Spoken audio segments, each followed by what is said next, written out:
నమస్తే. Welcome to our channel. Senior journalist Damu Balaji గారు ఉన్నారు. వారితో మాట్లాడదాం. సార్ నమస్తే సార్. నమస్తే. సార్ జీబీఎస్ అనే ఒక కొత్త వ్యాధి వ్యాప్తి చెందుతుంది సార్. పూణేలో రీసెంట్‌గా 120 మంది దీని బారిన పడ్డారు అనేది న్యూస్ వచ్చింది. సో అసలు జీబీఎస్ అంటే ఏంటి?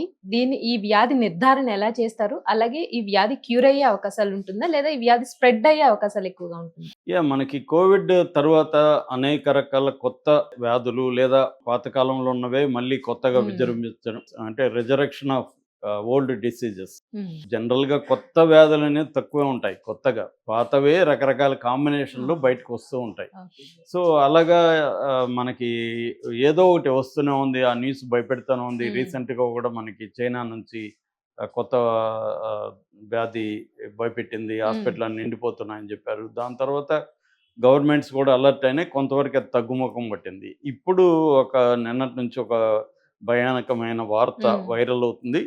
అదేంటంటే మహారాష్ట్రలో పూణే క్లస్టర్లో జీబీఎస్ అనే ఒక వ్యాధి విపరీతంగా స్ప్రెడ్ అయిపోయింది. మొత్తం హాస్పిటల్స్ అన్నీ నిండిపోయినాయి అనే వార్తలు వైరల్ అవుతుంది. ఆ జీబీఎస్ వ్యాధి ఏంటి, దాని సిమ్టమ్స్ ఏంటి, దానికి మెడికల్ ట్రీట్మెంట్ ఏంటి, దాన్ని ఎలా డీల్ చేయాలి, దానికి స్ప్రెడ్ ఏ స్థాయిలో అవుతుంది, అవును సార్. అదేమన్నా పాండమిక్ అంటారు కదా, అలాగా ఇది కూడా ఒక అంటువ్యాధ అంటువ్యాధి. వ్యాపిస్తుందా, ఈ విషయాలు మనం తెలుసుకుందాం.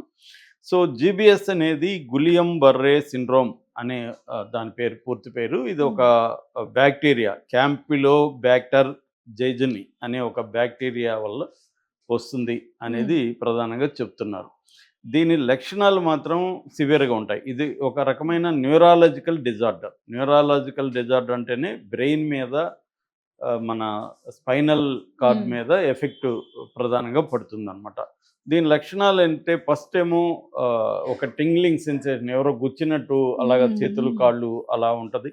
దాని తర్వాత మజిల్ వీక్నెస్ వచ్చేస్తుంది. కంప్లీట్గా నిస్సత్తువ మజిల్ అంతా కూడా వీక్ అయిపోతాయి. దాని తర్వాత వాకింగ్ కష్టమైపోతుంది, మెట్లు ఎక్కడం కష్టమైపోతుంది. అంటే కాళ్ళంతా పెయిన్స్ వచ్చేస్తాయి.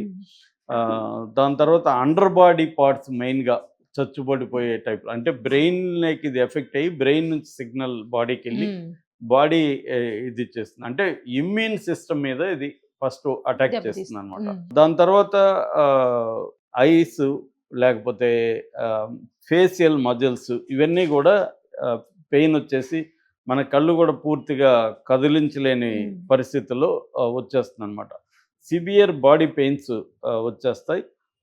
దాని తర్వాత బీపీ కూడా విపరీతమైన ఫ్లక్చువేషన్స్, బాగా లోగా పడిపోవడం, హైగా పెరగడం, ఇలాగా అయిపోతాయి అనమాట. ఓవరాల్గా ఇది పెరాలసిస్కి కూడా దారితీయచ్చు. పక్షవాతంలోకి, అంటే మాటలు సరిగా రాకుండా నోరు వంకర తిరిగిపోయి ఒక పక్క కంప్లీట్గా బాడీ పనిచేయని పరిస్థితుల్లో పెరాలసిస్ కూడా వచ్చే అవకాశం ఈ జబ్బులో ఉంది. ఇది తీవ్రమైన జబ్బే.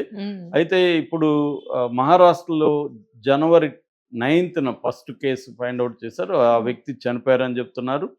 ఇప్పటికీ 101 మందికి ఇది వచ్చింది. 128 మందిలో కొంతమందికి బాగానే ఉంది. 101 మంది, దీంట్లో 28 మందికి సివియర్ ఇన్ఫెక్షన్ ఉంది.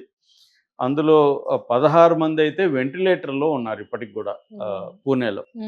19 మంది మాత్రం కొద్దిగా పిల్లలు, 19 మంది, ఇందులో 9 ఏళ్ల కంటే చిన్న పిల్లలు ఉన్నారు. అట్లాగే 50 నుంచి 80 ఏళ్ల వయసు వాళ్ళు 23 మంది ఉన్నట్టుగా లెక్కలు చెప్తున్నాయి. యాక్చువల్గా ఇది ప్రపంచంలోనే 3వ వంతు మరణాలు ఈ జీబీఎస్ వ్యాధితో. ఎందుకంటే జీబీఎస్లో మళ్ళీ వేరియంట్స్ కూడా ఉన్నాయి. ఇది వైరల్ వల్ల కూడా సిఎంవి వైరస్, జుకా వైరస్ వల్ల కూడా జీబీఎస్ అనేది వస్తుంది. మనకైతే ఇప్పుడు బయటపడిందేమో బ్యాక్టీరియల్ వల్ల.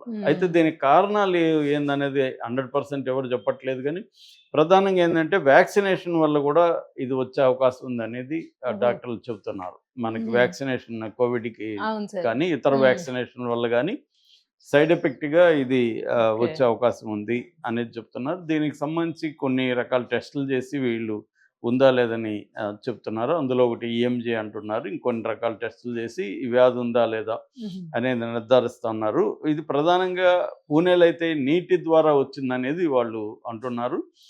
ఒక బావిలో ప్రధానంగా ఈ వైరస్ అవి ఎక్కువగా ఉంది అనేది వాళ్ళు ల్యాబ్ టెస్ట్లో తేలింది. ఇప్పటి వరకు 25,578 ఇండ్లను పూణేలో మొత్తం ఆ ఇండ్లకు సంబంధించి కంప్లీట్గా వాటర్ తీసుకొని చెక్ చేశారు. ఆ ఇళ్ళకి సంబంధించినంత కూడా శానిటైజేషన్ అవన్నీ కూడా పూణే అక్కడ గవర్నమెంట్ చేస్తుంది. సో మామూలుగా ఈ జబ్బు వచ్చిన తర్వాత జనరల్గా 6 మంత్స్ అన్న పడుతుంది కోలుకోవడానికి మినిమం అంటున్నారు. కొంతమందికి ఏండ్లు కూడా పట్టే అవకాశం ఉంది. ఇది కాస్ట్లీ కూడా అని చెప్తున్నారు ట్రీట్మెంట్.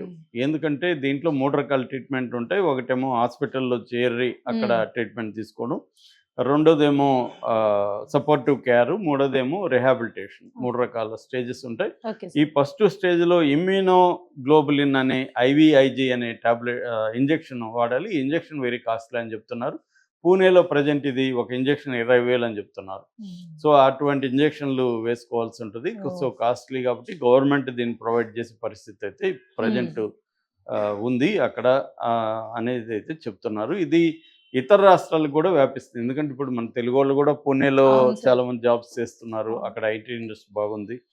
అలాగా మనకు కూడా వస్తుందా తెలుగు రాష్ట్రాలు అనేది కూడా ఆరోగ్య శాఖలు అప్రమత్తంగా ఉంటున్నట్టు చెప్తున్నారు. దీనికి సంబంధించి ఇమ్యూనోగ్లోబులిన్ అనే ఇంజెక్షన్ని రెడీ చేసుకోవడం, తర్వాత అవేర్నెస్ క్రియేట్ చేయడం. అంటే ఇప్పుడు ఒక జబ్బు అక్కడ వచ్చిందనగానే మనం ప్యానిక్ అయిపోయి భయపడాల్సిన అవసరం లేదు, కానీ జాగ్రత్తగా తీసుకోవాల్సిన అవసరాలు అయితే ఉన్నాయి. ఒకటి ఇమ్యూన్ సిస్టమ్ని పెంచుకోవాలి. ఎందుకంటే ఇది ఇమ్యూన్ వ్యవస్థ మీద ప్రధానంగా పనిచేస్తుంది. మనకి బాడీలో ప్రతి ఒక్కరికి కూడా ఇమ్యూనిటీ అనేది ఉంటుంది. ఇమ్యూన్ సిస్టమ్ అనేది మనకు వచ్చే ఫారిన్ బాడీస్, బ్యాక్టీరియాస్ కావచ్చు, వైరస్ కావచ్చు, వీటితో ఫైట్ చేస్తూ ఉంటుంది.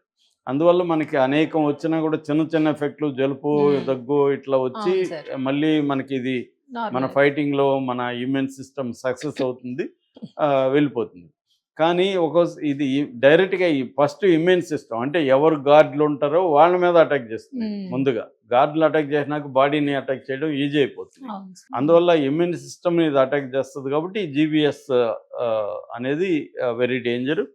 సో అట్లాగే కాస్ట్లీ కూడా ఉండడం వల్ల పేదలంత మామూలుగా తక్కువైతే మనం ఎక్కువగా ఈ మధ్య ఇండియాలో ప్రైవేట్ హాస్పిటల్సే ప్రజలకి కాపాడుతూ ఉన్నాయి. ఎందుకంటే పబ్లిక్ హెల్త్ కేర్ అనేది బాగా డిస్ట్రాయ్ అయిపోయింది. సో ఇవాళ గవర్నమెంట్ హాస్పిటల్ అవన్నీ ఎలా ఉన్నాయో మనం చూస్తున్నాం. ఏదో కొన్ని తప్ప అదర్వైజ్ గవర్నమెంట్ హాస్పిటల్ అంతా కూడా ఘోరంగా ఉంటాయి. వాటిలో మందులు మా డాక్టర్ ఫ్రెండ్ చెప్తున్నారు, కనీసం తిరుపతికి సంబంధించి దూది కూడా లేదు అక్కడ అని, కాటన్ కూడా లేదు, దొరకట్లేదు. అంత ఘోరమైన పరిస్థితుల్లో ఇవాళ ఏంటంటే గవర్నమెంట్స్ అన్నీ కూడా హాస్పిటల్స్ని ఫండ్స్ లేకుండా వాటిని నిరాదరణకు గురి చేయడంతో పబ్లిక్ హెల్త్ సెక్టర్ అనేది బాగా డ్యామేజ్ అయిపోయింది. ఇది ప్రైవేట్ హెల్త్ సెక్టర్, అది దాంట్లో ఎన్ని లోపాలు ఉన్నా అదే ఇప్పుడు ప్రజల ప్రాణాలని కాపాడుతుంది. దాంట్లో డబ్బులు ఎక్కువ వసూలు చేయొచ్చు, అనవసరమైన సర్జరీలో ఇంకోటి చేయొచ్చు, భయపెట్టచ్చు, మనం రకరకాలుగా ఉన్నాయి కథనాలు. కానీ still at large private health సెక్టరే ప్రజల్ని ఆదుకునే పరిస్థితి ఉంది. అయితే దానికి అఫోర్డ్ చేసేవాళ్ళు అందరూ ఉండట్లేదు. అందుకనే ఆరోగ్యశ్రీ లాంటివి చాలా ఇంపార్టెంట్. ఆరోగ్యశ్రీ అంటే ఫస్ట్ వైఎస్ఆర్ ఆ విషయంలో చాలా మంచి పని చేశాడు. దాన్ని కంటిన్యూ రకరకాల రూపాల్లో కంటిన్యూ చేస్తున్నాయి. ఎందుకంటే అప్పటి వరకు ఏంటంటే ప్రభుత్వ హాస్పిటల్ మాత్రమే పేదలు వెళ్ళే పరిస్థితి, ప్రైవేట్ హాస్పిటల్కి వెళ్ళలేని పరిస్థితి.